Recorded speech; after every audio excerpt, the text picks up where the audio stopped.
What's up, everybody? Welcome to another episode of Chrissy Chaos.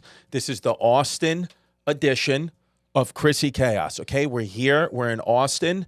We're on 6th Street. People say it's dirty and there's shit in the streets, and I say, well, come to my house. I got little kids running all around. You know, one of my daughters shit in the dishwasher the other day. So for me, Austin is home. I like it. Do I want to move here? No, but that's because they don't have enough Puerto Ricans for me. Yeah. I'm a New York guy, and I need Puerto Ricans and pizza. And Austin doesn't have enough of that to warrant a move, but I do like to visit, and I do like to get in touch with whatever it is, Lady Bird Lake. I like that, and I like meeting new people here, and I like meeting new comics here, and that's why I've invited a very, very funny comic. I saw him on Andrew Santino's podcast, and I was like, I like this guy. I said, this guy's got senator energy. That's what I felt like. He's got good senator you can trust energy, and his name's Brian Simpson, and you know him too. Hello, Brian. I've never been described that way. You got good you got a senator I can trust energy. Then, which is crazy because I hate politicians. Right. You know, I think anybody that seeks power is not trustworthy. Yeah. We need a reluctant person. We don't get that here. Right. That's a good point, because the whole act of running for office is steeped in narcissism and ego. Yeah. Think about all the hero stories you've heard. It's always the guy that's like, no, not me. I'm not the chosen one. And they're like, no, you are. It's your destiny. The people have to be pushed into it. But here, everyone that gets power are the people that want power. Well, that's why George Washington, first Presidente, you know, he didn't even want to do it. They were like, you have to do it. We have elected you. There was not he was the only like pure president, because he did not even run for office. He did not want to do it. He was being told that you have to do this because you led the army against the British. But he was also the first politician to get very, very rich. He did get rich. Off. And let's be honest. He died of throat cancer, and now we know historically anybody who died of throat cancer because you were eating that pussy. Pussy, yeah. And that's by the way, that's what you want from the president. Benjamin Franklin, who was never our president, you know, he was able to get France to join the Revolutionary War, join our cause to beat the British. Why? Because he was tapping ass in France, and he tapped a few asses in Paris, and that's why that's true, and that's why he would take diplomatic missions over there, because he was tapping ass in France, and I think that's okay. You know, Benjamin Franklin was grabbing him by the pussy, and I think that's okay. You think the wooden teeth? You think that changes how it feels to get your pussy? Well, I mean, actually, his teeth weren't wooden, right? We know now. So they say. It was like slave teeth. It was like he would get a slave. Open your mouth. Oh, he has a good molar. Rip that shit out. Listen, you can't believe what climate change. Please. But yes, the wooden teeth are. I think if I was going to get fellation from a person, I prefer they wouldn't have wooden teeth, because you know, it can't feel good, and the last thing you want is a splinter in your penis. I mean, that's gotta suck, right? Yeah, but this was before toothpaste. You ever think about that? How did people brush their teeth? What was the we think about going back in time, but what did back in time smell like? It was bad. It was real bad. I Right. bet you. Yeah, I mean, I know that what we consider bad smells now is different, right, from perspective. Because, like, you know, like if you smell a fart, and you go, wow, that's gross. But if somebody goes, oh, no, they're cooking eggs in the kitchen. And you go, oh, okay, that smells great. Right. It's the same smell, right? But it's like your perspective. So it's like, I think back then they just put up with a little more BO than we would. Just put up with that. And I think that even, you know, back then, it's like, I saw a study once from let me pronounce this right, I think it's an otoralnologist, somebody who deals with smelling stuff, an otoralnologist. We'll pull it up. One of those doctors said that smell, your sense of smell, the society's sense of smell, is based off a majority of smells as we grow. You know, where our sense of smell is developing while we're in utero. So what your mom is smelling is you're starting to get a sense of what's good, what's bad. So he said back then, their sense of, they didn't have nice smelling things. So something that would be foul to us wasn't actually foul to them. The part of their brain that gets, you know, excited, like when we smell something, we're like, their brain didn't do that. And I was like, interesting. And then with foods, they said if we went back in time and ate actual food from the 1600s, we would die within a day or two because of the bacteria that's in that food, that their gut was able to digest, our gut would not be able to digest. So time travel's off the table. It's off the, yeah, anybody who says time travel is a fucking stupid poopy pants idiot because you can't be time traveling. You would die if you went back in time. You'd be dead. You would have to get one of them fecal implants. That's it. By the way, the answer is an otologist is what so. Wow, you fucked that all up. Well, that's what happens. Oh, an otologist or a neurotologist. Or a neurotologist. There you go. Dude, let me tell you something. A doctor with a bow tie is a doctor you can trust. That's what you want. Yeah. Right? Yeah, he'd probably do a magic trick or two. Yeah. We were saying, by the way, before the show started, we were saying that in order to have a good podcast, you need an engineer who has autism for you to be able to cut up the clips. You need somebody on the spectrum. I think it's also true for a doctor. I'd like my doctor to be on the spectrum. Can I throw my theory out there? Please. I think we're all autistic. I think it's just whether you find the thing you're autistic about. Mm-hmm. You know, because we're autistic about comedy. Right. We're like if you thought about this, if you explain the behavior of a comedian to a person and didn't say comedy, they would think you were talking about a crackhead. Or an autistic person. Yeah, out late at night, obsessive. Yeah. You're losing money. You're making bad financial choices to go do this thing. You're like, oh, what spots? Yeah. Where? In this bad neighborhood, in this back alley, down these stairs. Yeah, yeah. It's you're an addict. In a way, there's a lot of truth to that. We are. I think we are. It's just everybody. I think it's good to be an addict, but like you said, what are you addicted to? There's people that suck dick for spots. Yes. Yeah. How do you think I performed at the mothership last night? But because it is interesting though, like you now, because here's somebody like you born and raised in Washington D.C. Yep. This nation's capital, which this is great capital. You know me, USA, big fan. So, but what I like, what is always fascinating to guys like you is you pursued your dream and you had to leave home to do it. Sometimes I feel like a fraud because I could pursue my dream of comedy, but the mecca of comedy, most people consider New York City, at stand-up at least, it was 5 train stops away from me, from where I grew up. I had my whole support system there. So sometimes I'm like, yeah, I do okay, but it's like, I'm a pussy. I have 5 train stops. But I didn't leave home to pursue comedy. I left home just to get away. Right. And I joined. Did you not have a good home life? I was a foster kid. Whoa. So I was born in D.C. till I was like 6, 7 years old, and then I bounced around PG County, Maryland, which is like right next to it, until I was 18, and then I joined the Marine Corps to get out of that. Oh, so you fought in the war? Yeah. Thank you for your service. I wasn't great. I wasn't a heroic or anything like that. Yeah, but you were still a Marine, dude. I was a Marine, yeah. I was in Iraq a couple times, but I was not on the front line in any way, shape, or form. Yeah, but you still were in Iraq. I try to tell people this. Black people don't join the military for patriotic reasons. Right. The best you could, like I always say, I'm not willing to die for my country, but I'll kill somebody for my country, or I'll help kill them. Yeah. That's the best you can hope for. Yeah. I mean, I think yeah, and by the way, like that's what I think, killing somebody for your country is really about. I was going to say, yeah, you don't need to know the Pledge of Allegiance. For me, it's like, you shoot somebody for the country, you're good by me. Yeah, we all know it. I mean, look, there was black people in the military even when it was like inarguably racist. Like people were still like fresh out of Jim Crow just in the military, Right. So, yeah. But let's be honest.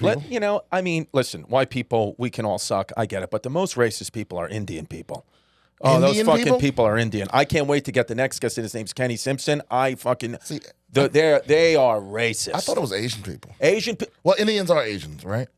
By the way, Asian people, they get away with it all. They are, you ever know the rape of Nanking? No. Oh, let's talk. You think white people are bad. Let me tell you something. The Chinese, first of all, the Japanese, listen, here's the thing.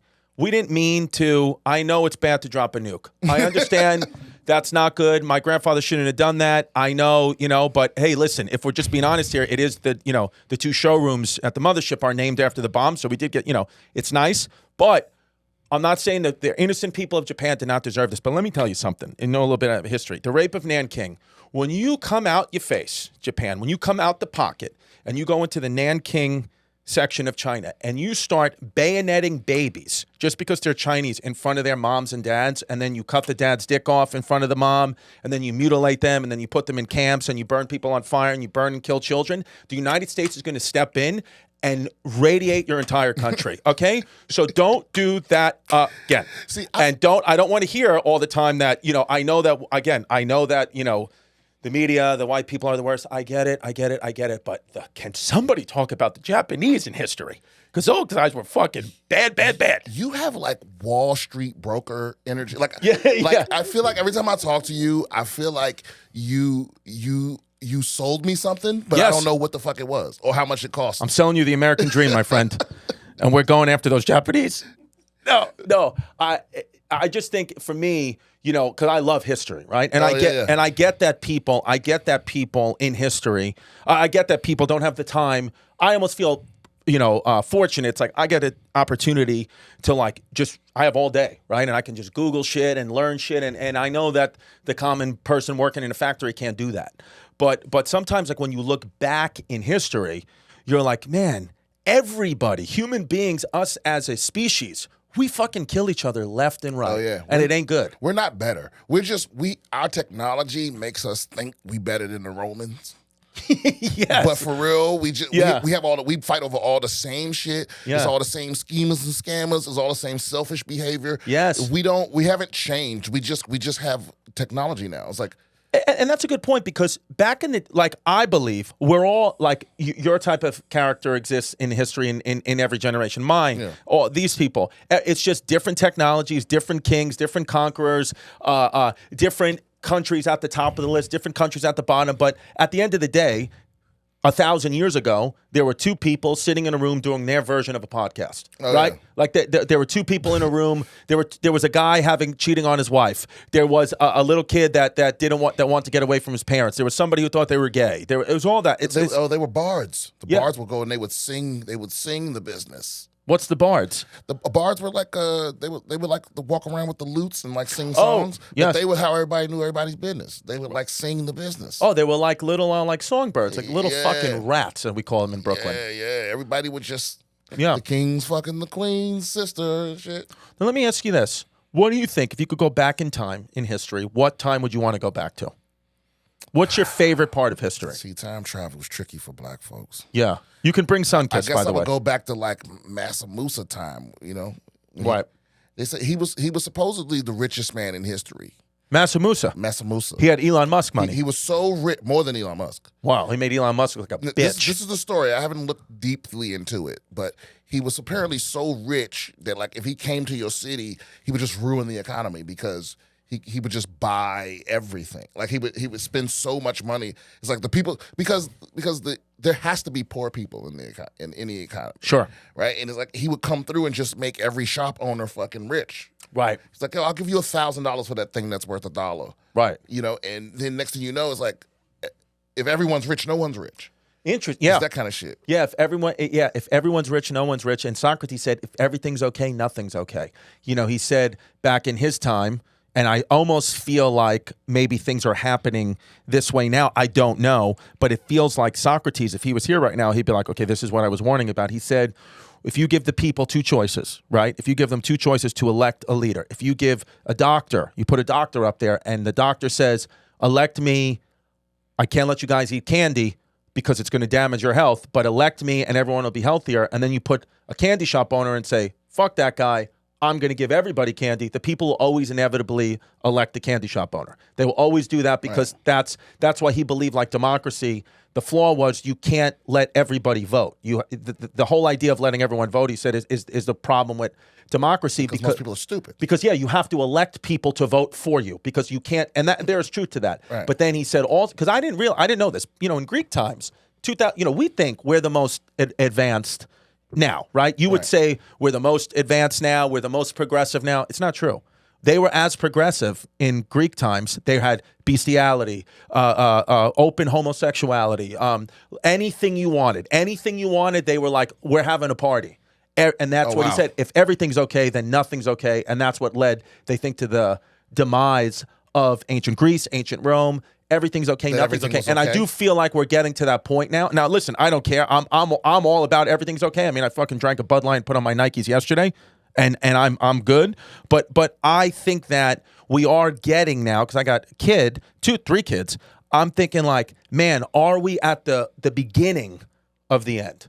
Are we at the beginning of the end of the Roman Empire? Definitely. You think so? Definitely. Wow. Look, Senator Simpson says yes. Because the solution to all our problems is shit that we're not capable. The solution to our problems is working together. And that's just not in our nature. Right, we're not going to do that. We're at the end of being able to offset our shitty behaviors. Right. Right? We're never going to stop polluting shit. We're never going to stop overusing shit. Your kids, we're the last generation that should be having kids.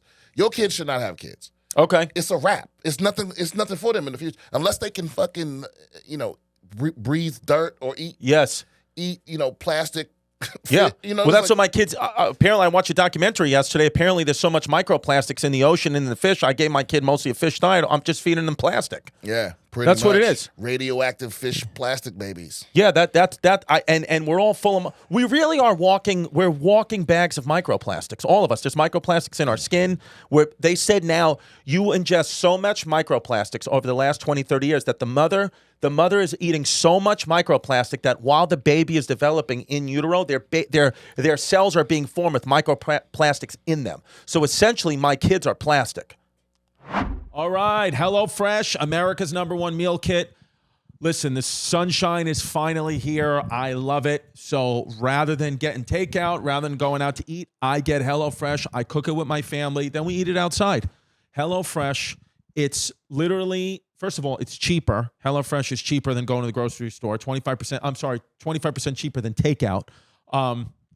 Everything arrives in pre-portioned packaging. Easy to follow instructions. You make it, you cook it. Things that you can do with the family, I like it. And if you don't have a family, you do it with yourself. You do it with your multiple personalities. Whatever you want to do, it's awesome. HelloFresh, it's something that I use religiously. It's something that's helped me throughout in addition with my intermittent fasting, once I've lost the weight. HelloFresh has been crucial for it, so I thank you for that. And right now, you can go get a sick discount. As we say all the time, we don't know how this company makes money because they give away so much stuff for free. Go to HelloFresh.com/chaos16 and use the code chaos16 for 16 free meals plus free shipping. That's HelloFresh.com/chaos16. Use the code chaos16 for 16 free meals plus free shipping. HelloFresh, America's #1 meal kit. It's easy to get into an accident, okay? They're not planned. It's not something that you expect. And in a lot of times, they're unavoidable, right? Accidents are just unavoidable. Car accident, work accident, who knows? I mean, I've had a couple of accidents. And they're easy to happen. They always happen when you least expect it. And 35% of fatal accidents, they occur between 6 p.m. and midnight.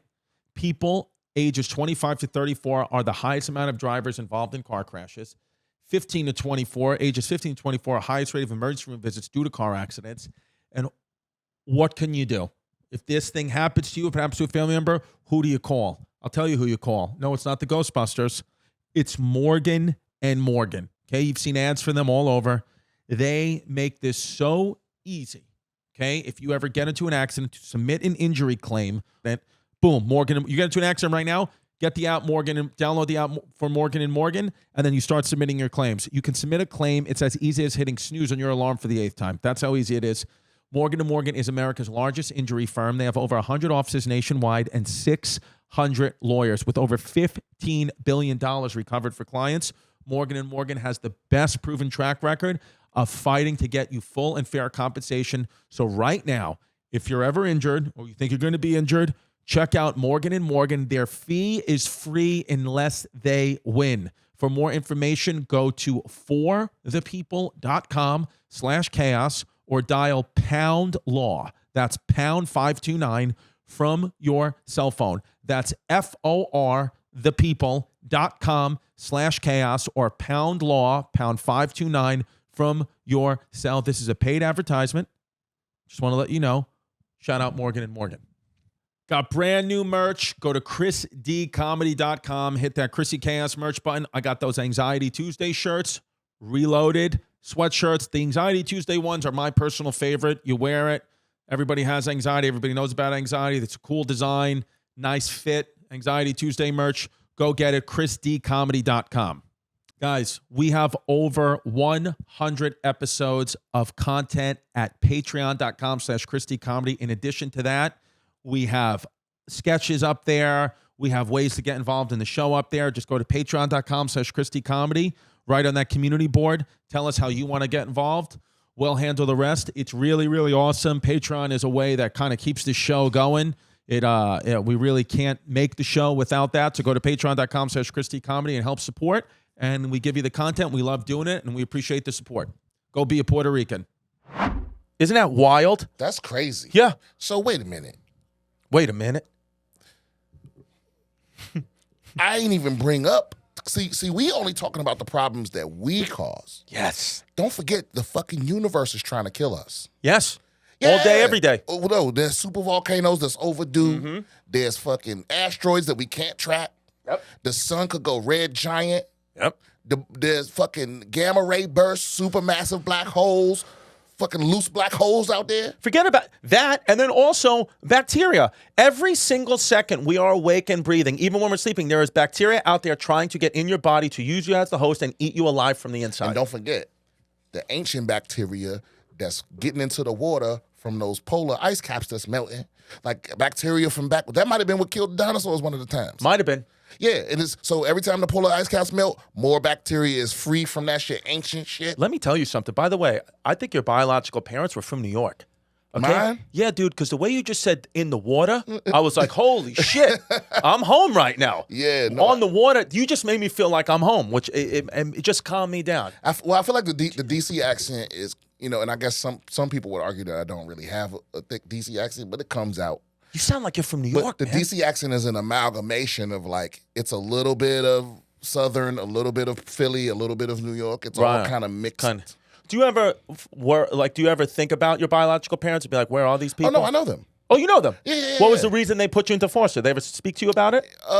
Yeah, it's a long, it's yes and no. I mean, I know, my mom left us with her mom. She didn't put me in foster care. She left us with her mom. So your grandma? My grandma. Okay. And she because my grandma like dated like abusive men. Okay. And my mother was like a teen mom, and she couldn't take the shit no more because she would, she burned one of her boyfriends with an iron to get her off. Nice. She sounds Puerto Rican. Yeah, my mother don't fuck around. I like that. But my grandma would just keep going back to these motherfuckers, so she couldn't take it no more. Yeah, you get addicted to it.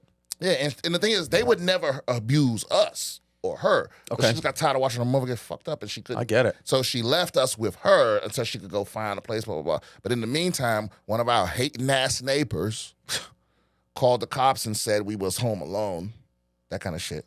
And then because back then, this was before everybody really, really, really hated the police. So back then, they used to have the officer friendly program.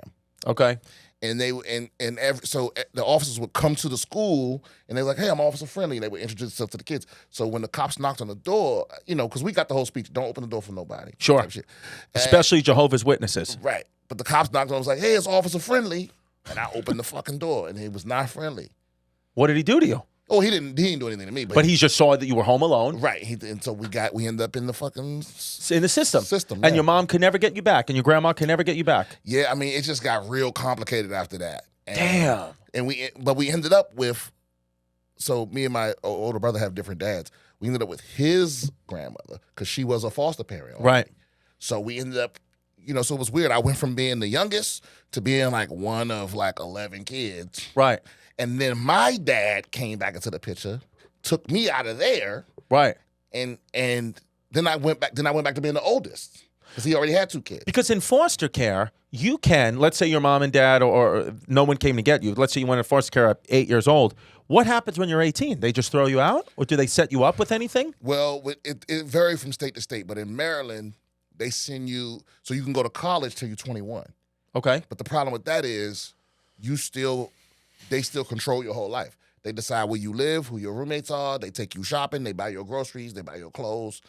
And I was just over that shit. That's what they offered me. I was a real smart kid. You know, you were a real smart kid. I was a very smart kid. I could tell you're very intelligent. I got shitty grades, but I was always like, I'm smart. I don't give a fuck. Yeah, because you were like, school isn't for everybody. Yeah, it's like I got worse grades than him. Yeah, I'm smarter than him. Right. So fuck grades. That's how I thought as a kid. Yeah, it's interesting. So in the foster, so if you were in the foster care, let's say you're in the foster care, you're 17, 18, you're a smart guy, you come up with some type of business idea. You can't monetize that or get any money of that while you're in foster care? Oh, you mean like if I invent something as a foster child? Yeah. And start a business? Like you're an 18-year-old whiz kid. Do I get money from it? No, I'm saying like I don't know. Let's say you were 18 years old. You're an 18-year-old kid. You're in foster care. You get involved with the FTX guy. You're fucking a brainiac. You're making real money. You can't make that money. Like once you're in foster care, like you're not allowed to make any type of income for you or go have a day job or anything like that. Well, I think you can't, because the thing is, once you're 18, it's optional. Ah, okay. So you can be like, because that's what I did. I was like, fuck all of y'all. They were like, Brian, don't join the military. Like whatever you do, like you're smart enough to go to college and get a degree. And I was just so defiant. Like back then, because you know how, like as a kid, sometimes you don't realize you just being contrarian. Like you end up, you get betrayed by so many adults that you just do the opposite of what they tell you. Right. The problem with that though is that when you dealing with an adult that actually give a fuck about you, and you do the opposite of what they tell you, then you fucking yourself. You know? Right. So it's like the one person that actually gave a fuck about me was like, don't join the military, get your degree. And I was like, fuck you. Right. And you went to the military. I went to the military, which was great. That was easily the best decision I made in my whole life. Was to go to the military. Yeah, because it gave me stability and it gave me reprieve from consequences, from like serious ones, where it's like I was able to live like these, I won't say rich kids, but it was like I was able to fuck up and recover and learn my lessons without, because everything in the military is kind of in-house. Like unless you rape somebody or get a DUI or something like that, it's like all your little fuck ups, you bad with your money, whatever. You don't fall all the way because they still need you. So they might punish you internally, but it doesn't ruin your fucking life. Right. So it was that kind of shit. It was like I was able to have stability for the first time ever, but I knew for sure that the military wasn't for me. Right. But I did my time. Was it because you didn't? What wasn't for you about it? Because you're not really allowed to be a free thinker. You can't think for yourself. You're not supposed to question things. You're supposed to just follow orders without question. Yeah. And and if you're mildly intelligent, that's impossible because the person in charge of you would have to trust that they were smarter than you. Right. And so it's like, as soon as you get a leader that you don't believe in, right, that shit's torture to me. Well, that's and I'm not, shitting on our military. I'm just saying historically, I remember like reading a lot of books and learning and even from colonial times all through the Civil War, all the soldiers, like they always were the ones who were like below level intelligence because they could just follow orders, not question anything. That's why, Hitler killed the first Jews he killed were the free thinkers, the creative, the artists, the teachers. He was like, get them out of here. I need people that are going to just walk into that gas chamber. Yeah, it was no comedians left in zero in Germany. Zero. Nah. And so it is that's interesting, yeah, because it's a weird thing. I guess you can rise up the ranks of a military and be like very intelligent, but the common foot soldier just has, I'm not saying it's smart or not, but they just have to be willing to be like, I don't question anything. And that's a hard thing for a free thinker to deal with. You know what they used to do to us? Like in boot camp, they would constantly tell you, when the first day there, they tell you, you know what the definition of discipline is? Instant willingness and obedience to orders. And you would say it all the time. Thousands of times I said it in that 3-month period. Wow. What is discipline? It's the willingness and obedience to orders. And it wasn't until 5 years later when I got out that I actually looked up the word discipline, and that's not what it means at all. But that's what it's like, yeah.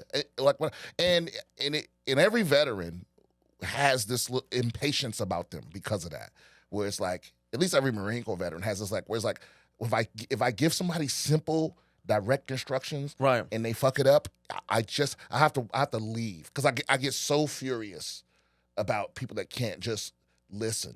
Especially, right. Yeah, it's like if I put a motherfucker right there and I go, hey, no matter what, don't let anybody walk through this door. Nobody. And I come back and Chris is in here and I go, what the fuck? And they go, that's Chris Distefano. I said nobody. Nobody. Then I hired the next motherfucker. I'm like, hey, listen, I don't give a fuck if it's Jesus Christ with the Virgin Mary. Don't let nobody in this door. And I come in here and Jesus in here. You know what I mean? I'm like, yo, what you doing? I couldn't let the Lord in. You should have fucking got sent to hell before you let anybody in here. Yeah. You know what I mean? Some people, that's what they mean. It's like, do exactly what I told you right when I tell you. So then that had to then lend itself in a big way, in a positive way, to comedy, because comedy takes so much discipline with writing and performing. I'll say this: my discipline ain't as strong as it was back then. But one thing that'll never, ever, ever leave me that I learned, the biggest skill I took out of there was learning to suffer through things. Right. To do whatever the fuck I could, even when I'm suffering. Because that's what they teach. That's really what it teaches you, is like, you can be miserable and still get the job done. Right. That's what's helped me in comedy. Is right. Just all, because I don't know how long you've been doing this, right? Maybe, since 2010. Yeah, so a long time. 13 years? 13 years, yeah. And so it's like, I mean, those first 5, 6, 7, 10 years, you're so many disappointments, people trying to fuck with your paper. Yeah. You thinking you won something and you didn't, or you thinking you deserve something and you see some whack motherfucker get it. It's like just years and years of nothing, even no matter how hard you work. But that's what I learned from that. It's like sometimes shit ain't fair. Right. You can't just cry your way out of shit. Right. You know what I mean? You got to work your way out of shit. Yeah. Yeah, my father told me once, you'll really learn to love life when you understand life isn't fair. And he told me that when I was like 10 years old, 11 years old, and it's just like, it was a fundamentally life-changing moment for me, because I've always been like, like he was like, hey, Chris, the life is not a movie. You know how in the movies the villains always lose? Right. That's not real life. He's like, as a matter of fact, whoever you hate in this world, the villain is probably going to go as far as they can go and then die with loved ones all around them with all the money in the world, and you might be a good guy and lose everything. He's like, but still, just be a good guy anyway. He was like, it's better, but he was like, I just need you to understand that. Do not think that life is fair, because he was like, he would talk about my mom. He was like, your mother's issue is she thinks that she doesn't understand that life isn't fair, and she thinks she's always wondering why the ball doesn't bounce her way. He's like, well, it ain't fair, lady. It ain't fair. It's not. And I was like, wow. Yeah. And so I accept that now. I get it, I don't have this attitude in comedy and life and parenting of why me. I'm always just like, hey, I tell my daughters every day, even if they've done nothing, I always tell them every day, I'm like, remember, your happiness, your sadness, every emotion comes from within. Do not blame anything on anybody else ever. It is always your choice on how you react. And my 7-year-old, I think, is starting to understand that, because she still gets angry and stuff, but then I see her take a deep breath, and she'll be like, I'm like, you are controlling your reality. This is, you can punch me in the face right now, and it's my decision to get mad at you or not. It is from the most extreme examples. You could tell me I got 2 weeks to live. It is my choice how I accept that information. Right. I do not have to fall on the floor and be like, I can any way I want. So I want to make, and it's difficult. I'm not saying I do it all the time. I do react unfavorably, and I do sometimes forget my own advice. But you reflect. I reflect always. I always, at the end of every day, I always take, I've tried to meditate more. I try to do the transcendental meditation where I'm doing 20 minutes twice a day. And a lot of times I just can't get there, but always 5 minutes when I wake up and 5 minutes before I go to sleep. I just, no phone, shut my brain off, feet on the floor, just try to reflect on the day or look forward to what the day may be and remind myself of some of these mantras and things I have. It's hard keeping track of the mantras, man. Yeah. I try to keep them all in. Because that's another thing. Some people think that you've arrived, like that being a well-rounded or being a good person or being a badass or keeping it real is something that you achieve and then you get to keep it like a trophy. Right. It's like, no, it's something you have to fight to be every day. Right. Right. I try my best to be my authentic self, but I fail at it. Of course. And I go home and go, you were a fucking bitch ass dude today. You know what, man? Life to me is little moments, right? It's little moments. I think sometimes we get this grandiose kind of vision of ourselves. We're like, I want to be take our profession. I want to be the greatest comic that ever lived, and that's fine. But understand that, number one, if you want that, that takes a huge amount of sacrifice. It takes a huge amount of pressure. That takes a huge amount of energy. And also, no matter how great you are, you will be forgotten. I don't care who you are. You will eventually be forgotten. So for me, it's like, rather than if that happens, that happens. But for me, I try to make everything small. I try to have a good hour. You know what I mean? I try to have a good hour. And if I have a bad hour the next hour, then I'm like, all right, let's try to make this next hour better. And here's the other truth, like you said, some people, you just don't have that. You don't have the tools. It's like, listen, no matter how much you want to be, you're never gonna be in the NBA. You're 5'7". Yeah, you have 1 foot. Yeah, it's like. But here's the thing. What happens, and I've seen this a lot in comedy, but it's everywhere. Is people are so caught up that they not LeBron, right? That they not even satisfied with just being in the league. Yeah, it's like you in the league, you making money doing what you love. You're in the league, and your hairline is not bad. You have a normal hairline. You're not gonna be LeBron. That's fine. You be Lance Stevenson. You're in the league. Is he still in the league? Lance Stevenson, I think, is still in the league. Is he on the Pacers? No, he's not on the Pacers anymore. Maybe he's on the Hornets. I don't know. Who knows? But my point is, you can't be comparing your shit. Right. You know? And it's also like, different people have different circumstances, different reasons why somebody gets this or that.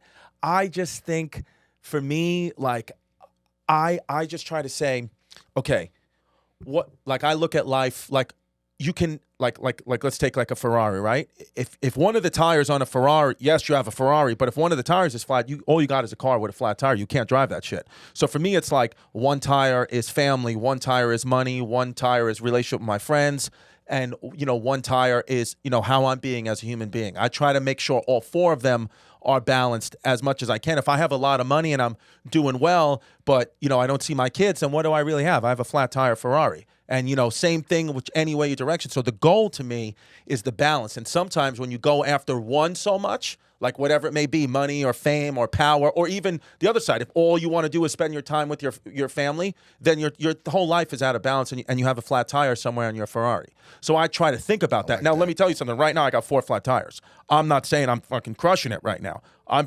Your boy's been striking out. But I'm just saying that I strive for that. I strive for the balance of it. And I think, what happens is once, you said you're 40? Yeah. So I'm 38. So we've both gone to an age, I'd assume, that I am comfortable and happy with who I am. I try my best. I know what I like. I know what I don't like. My insecurities, I still have them, but they're not as profound as they were when I was 25. So for me, I can genuinely just be happy for you or someone when they get something, because I'm like, you know what, man, I don't want to trade places with you. I don't want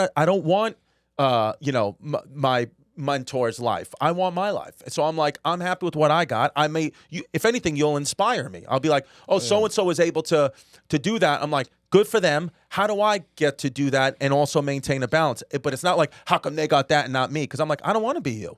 I don't want to trade places with anybody. Yeah, because you're not, because I always look at people like, everyone is a perfect balance of talent and shame. Right. And it's like, and to make it, you have to have a tremendous amount of talent or a lack of shame. Right. Or some combination of the two, right? I've never heard it that way. Yeah. That's people good. with absolutely no shame right. and no talent can make it. Yeah, that's interesting. Because you're willing to go do whatever. They both can go as far. Yeah. And so people with talent watch somebody with no shame go get something, and they go, "How the fuck?" It's because you're not willing to do what they're willing to do. You're talented, and you don't have to, but it's a longer road. Right. Or whatever. And you might not never get to. See, when I started doing stand-up, because that's the thing. I was so lost from being a foster kid. I felt undervalued. I couldn't understand why no family wanted me, why I kept being moved around and thrown away, and I didn't. Mm-hmm. And I knew I had a good brain. Everyone kept telling me how smart I was, but I just didn't know what to pour my shit into. And then when I finally found comedy, and I was suspicious of it at first, but when the first time somebody put money in my hand, I was like, wait a minute, this is $20, but if I can get this up to like 50, yeah, I could just do this. If I could do 10 shows a week, I get $50 per show. That was unrealistic back then, but still, I was like, I could get through this. And once I knew what it was, I was like, oh, I don't care what it means. Like whatever the consequence will be for me going all in on this, I'll accept that. Because I met plenty of comics that were like, they were just road dogs. They've been in the game for 20 years. They weren't a household name. They weren't a name at all. They still on the road now. Right. And they were making money and they weren't happy. But I was like, even if I turn out as one of these motherfuckers, so be it. Right. Because before I started doing comedy, when I got out of the Marine Corps, I worked at Intel. I had a secret security clearance. I worked at Intel, not intelligence, Intel the chip maker. I worked there. Right. I got laid off. I moved back home. I worked at the Pentagon for a couple years. I got laid off from that, and they were both great paying jobs with great bennies and all that, and I hated them. I knew that wasn't for me. Even the money was great, and I still fucking hated it. Well, I think too, what happens is as we go through this journey, just like of life, you realize like money is not the only currency. So you need money, of course, to live your life. I'm not saying anti-money, you need it. But if you make other things currency, time, relationships, being at home, relaxation, all those things, then when you start to get an opportunity and you start to say, okay, the money is this, but what are the other currencies that it's also going to take away? Then you start to I think once you start to figure out what your other currencies that are important to you are, you start to be like, you start to live the life you want to live, and sometimes that might not be the most money in your bank account. Have you heard of the Harvard grant study? What do you think I jerk off to? So it's damn, dude, we have so much in common. No, so it's a book called Triumphs of Experience. Okay, and it's the culmination of the Harvard grant study. So basically, everyone that applied to Harvard for 70 years, they gave them a survey every few years. Not everybody got in. Everybody that applied, and they followed them their whole lives. And it was a happiness survey, like are you well? And what they found was, at the end of it all, it was a bunch of other factors, but the number one thing that they had in common, the happiest among the people, it wasn't how much money they made or where they lived or anything. It was who had the most meaningful relationships. Wow. So that's what I value over money the most. Like where it's like I'm because you've been in Hollywood now for a minute, and you see how like a motherfucker will come to you and be like, hey, we got this role over here that we think will be perfect for you. Yeah. But the problem is, we know you're friends with Danny over there, and if you take it, he'll lose it, but we won't say anything to him, And it's like, no. Yeah. They're like, oh, we'll give you 50 grand. I don't need 50 grand. I need my friend. Right. Fuck that money. Right. Yeah, I'll get more money. Yeah. In fact, the only reason I'm in here is because Danny recommended me to this person who recommended me to you. Yeah. So fuck you. Yeah. Yeah, because the friendship with Danny is also a currency. Right, exactly. Yeah. It's like meaningful relationships are where that's the most important factor in your lifelong happiness. Right. Don't ever give up a fucking meaningful friendship for money. It's crazy. Yeah, and really, I mean, I hate, when you make blanket statements, it's crazy because like everybody's an individual. That's how I roll it. I'm like, man, like if I don't know you and I don't know who you are, I can't judge you on your religion or skin color, whatever. It's individual. That's what I like. I'm like, people are people, and I want to talk to people. But I do think we all of us can, like, whatever money you have right now, you can live within your means, and you can find comfort and the life you want with whatever, even if you have no money. Yeah, dude, absolutes always come back to bite me in the ass. Yeah. Yeah, like 20 years from now, I'm going to steal a Rovens mind and somebody be like, look at this hypocrite. They're going to come back and play this clip. Yeah, piece of shit. Yeah, speaking of absolutes always bite you in the ass. Yeah, that's what I'm saying. So I don't like to do that. But I do think that, we'll go, especially now in this like time that we're living in, and I'm like, man, I don't know, like, if it's the media. I don't know if it's just, it was as crazy now as 100 years ago it was. It's just we didn't see it all the time. But I do feel like, truly, every day I wake up, I'm like, man, today could be, you get shot today. Yeah. That could happen. You know what it is? We're living in the back of the book. Wow. That's the name of the episode. Yeah, society is, you know how in your math book, the answers will be in the back of the book? Yeah. It's like, that's what with society now, everyone gets the answers. They don't have to do any of the thinking. Yeah. So it's this pseudo-intelligence that everybody has, where it's like, they just know where to go get the answers, but they haven't done any of the work. They couldn't show you the work. They couldn't tell you where the idea came from. Right. But they just know the answer. They just know the answer, and they'll defend it till their death. Now, do you want kids? I didn't used to, until recently, until this year. Right. Because I was so afraid to be a bad parent. Right. Because I met so many. Right. And I was like, I don't want to fuck some kid up. Right. And now I'm afraid that, like I said, we're the last generation that can have kids, or that can have kids. I mean, people are gonna fuck and have kids no matter what the situation is. But it's be the last generation gonna have kids is like 100% good. We're about to go back to like when you need to have 10 just and hope 3 of them survive. You know what I mean? Oh yeah, I know. The simple fact that most of our kids make it out of childhood is like a new thing in history. But I would like to see what my kid would be like with certain people. Right. So yeah, I think I'm not against it. Like I feel like you're the kind of guy, okay? Just off your energy, you're the kind of guy I would not be shocked if I didn't see you in 5 years and you had a kid that was half Vietnamese. You said I had sex with a Vietnamese woman, and this is our beautiful child. You look like you like Vietnamese women energy, and it's a positive thing. You like Asian women?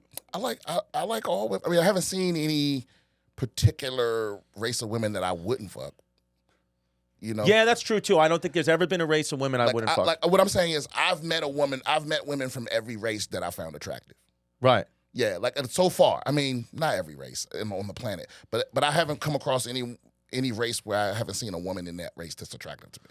You know, too, from a nature perspective, from a health perspective, the further you go away from your race, the healthier that child will be. That nature wants us. Nature wants us to go as far away from our race as possible. So it is interesting, right? How we think, oh, stay with your race, tribalism, whatever. But nature says, no, you stupid human idiots. It's the opposite is true, actually. The healthiest children are the furthest away on race. And his thing, too, is like, I hate people so much. Good. That's why you're a good comic, for real. I'm a misanthrope to the core. And so, for me, that's always sounded crazy because it's like just the chances of finding somebody that I could tolerate, like in my space and around my kids, is so hard that for their race to be a disqualifier, I would just be lonely. I would just be alone forever. Yeah, you have to be low-level intelligence to be racist, I think. You have to be, like, not many very intelligent people that I know are. It's very difficult to be racist because you see the problem in it immediately. Yeah, it's like somebody going, you can hit the lottery, but only on a Thursday. Yeah, it's dumb. It's like, whoa. Aren't we just trying to hit the lottery here? Yeah. Because that's what's important. You found one. Yeah. I knew a guy who hit the lottery twice, but he was a criminal from New York, so I do believe he rigged it. Oh. But what he did with this money the first time, this was a smart thing, he opened up you ready for what he did? He opened up all laundromats across the streets from the project buildings in I think it's in the Bronx, New York, because the project buildings didn't have functioning washer dryers in their building because the city wouldn't keep up with them. So he opened up laundromats across the street, and he had a gold mine. Oh yeah, that's smart. Smart, and it's cash. Cash only. Yeah. But then doesn't that attract the mob? Cash only businesses. Well, this guy's name was Joe Pantaleo. Oh, okay. So we might have been. I mean, you win the lottery twice. He's like, oh, what a coincidence. So it's like, yeah. Is the mob still a thing? No, but you know what? I'm happy to say that they are coming back because here's the thing with the mafia is listen. I grew up not in it or anything like that, but around it. Family around it, father, potentially around it. I will tell you that yes, if you mess with them and not good, if they had their ways about them, could be mean-spirited guys, yes, but as far as safety in the neighborhood, you were safe if the mafia was in your neighborhood. The old school Italian mafia, they were in your neighborhood. You were pretty safe that nobody was going to rob your store. Nobody's going to fuck with you. Now, that came with a price. They would, exploit you for money, and you had to pay, for that protection. So that sucks because that may have been against your will. But for the most part, the neighborhoods were like, yeah, dude, you're not going to rob an old lady and get away with it in the Gotti's neighborhood. Yeah. And yes, by the way, yes, I will admit, racist for sure, racist, absolute but there is a lot of love between the hip-hop community and the mafia community. They kind of did a lot of same things, bonded over a lot of same things. Old school mafia members, racist. New school mafia members, less racist, but still racist. They would take the opportunities. They would take the opportunities. Yeah. Less racist. But it was the same thing with the Black Panthers. Right. It was like you could talk about the negative side of it all. Or the Black Panthers, or they turn to like the Crips and the Bloods and all of that. Yeah, you can talk about the negative side of gang shit, but when it started off, it's like they did like a school lunch thing. Like they would feed the kids lunch, buy book drives and all of this other shit. Yeah. And if you were in that neighborhood, you were safe. Yeah, that's the thing is, by the way, I always thought about that. I was always like, with the Bloods and the Crips, negative stereotype, the Mafia, not as negative as stereotype. I'm like, to the communities, it's the same shit. They were both kind of protecting their own business interests, but then also protecting the people that live in their neighborhood. It would only be you would get hurt by the Bloods, the Crips, or the Mafia if they were like, hey, you're not from my neighborhood. And then, boom, you could get hurt. But if you're from that neighborhood, they were not going to hurt you. They were going to make sure you were protected. Do you think that's better? That's a better way? Is that the point you were trying to make? I think that in your respective neighborhood, it keeps the streets a bit safer. I think. Because they're really mostly Bloods, Crips, Mafia. Only really, yes, the innocent bystanders get hit by both sides, and that sucks. But I mean, look at the world we live in now. You could be on the train and somebody will stab you for no reason. Mostly, it's intra-gang crime. That's what one of the biggest problems is with policing, right? Is that now we have it in a lot of the big cities. The police don't live anywhere near the people that they have authority over, right? Yeah. So they don't have a connection to the community, so they come into the community with like a us versus them mentality, right? And vice versa, right? So it's like you don't live because it's so hard to explain it to people that live in like small towns, or like I got a buddy from Boston, and it's like these motherfuckers went to high school with the cops that's patrolling their neighborhood. Right. You know what I mean? So it's like they pull one of them over and they go, "Oh, you a little drunk, man? Get your ass home with you 3 blocks." Yeah. You know what I mean? Yeah. Or they see a little scuffle and they show up and go, "Hey, take your ass home before I call your mother." Right. But it's like if nobody knows anybody, if the cop just pulls up and he sees 2 dudes fighting, it's like one of y'all might die, go to jail, get arrested over some bullshit squabble. But if the cop knows you, he knows your family, y'all go to church together. Yeah. It's a different thing. When I went to Germany, the police there, first of all, they go through 4 years of academy, not 6 months, 4 years of police academy. They are like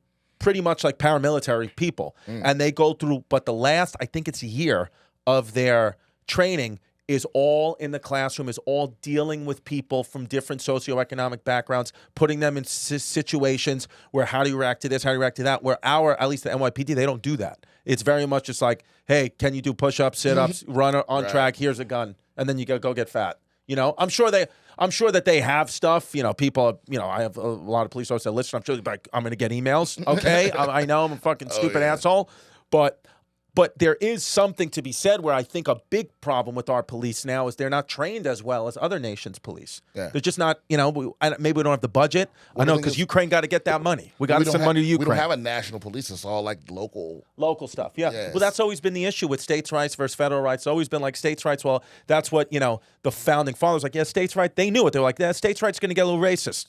States' rights going to get a little problematic, a little quick. We need a one governing body, but I don't know, dude. Politics, I don't fucking know. Do you care about the president? I don't. I used to. I mean, I don't know if it matters as much as people claim. I think it's just it just changes the speed at which we're hurtling towards doom. Right. I don't think it's going to change the outcome. Right. Because everybody's like, fuck fascism unless they about to do what I want. Right. Then bring it on. Right. So both sides are cool with fascism. Right. And they don't realize like you're giving every time they promise you something, you're giving power to these motherfuckers. And then you don't know who's going to have that power next time. Well, I think this whole thing, what the internet has done a good job of is kind of breaking down this illusion of freedom that we've thought we've had in America. No country is free. The government at any moment and any time can take everything away from you whenever they want. But again, if you just accept that to be true, then you'll have a better life. It's like, what do you, okay, yeah. People, get mad. Is the government spying on me? I'm not going to give you my face in my facial recognition technology. You're not going to make an AI bot out of me. It's like, dude, you're a narcissist. You're an idiot. Just shut up. If they want it, they'll take it. Just fucking be happy. You're going to get one spin on this planet. Just shut your mouth, please. You live with your mother. Plus, man, I gave them everything along. Google knows everything about me. Everything. And then it's at the point now where they've studied us to the point where even if you don't give them shit, if I put you in the middle of nowhere with a brand new fresh computer that no one had ever touched and no one knows it's you, no one knows you're there, if I let you live there for a month, on the internet, they would know it was you. From the shit you was Googling. Yeah. Like I banned you from social media. You can't log on to any of your apps. But just from the stuff you search, just from the videos you watch, eventually they would narrow it down and go, that's him. They would say, all this guy does is look up dominoes and chubby Indian women. We know it's Chris Distefano. Oh, yeah. It's like right after he looks at porn, he orders dominoes. That's definitely him. He's sad, he's depressed, and he's going there with a belly button full of cum to eat a pizza from Domino's. Right. This guy's doing Molly and reading books. That's what it is. Where can people find you? You can find me at BS Comedian on all my socials. You can buy tickets to my shit. I'm gonna be in North Carolina this weekend. I'm gonna be in Milwaukee in 2 weeks. Go to BrianSimpsonComedy.com for tickets to that. And my podcast, BS with Brian Simpson, on all the platforms. Thank you, my friend. Thank you. I appreciate it, bro. Chrissy Chaos, you know where I am. I'm in the fucking dumpster.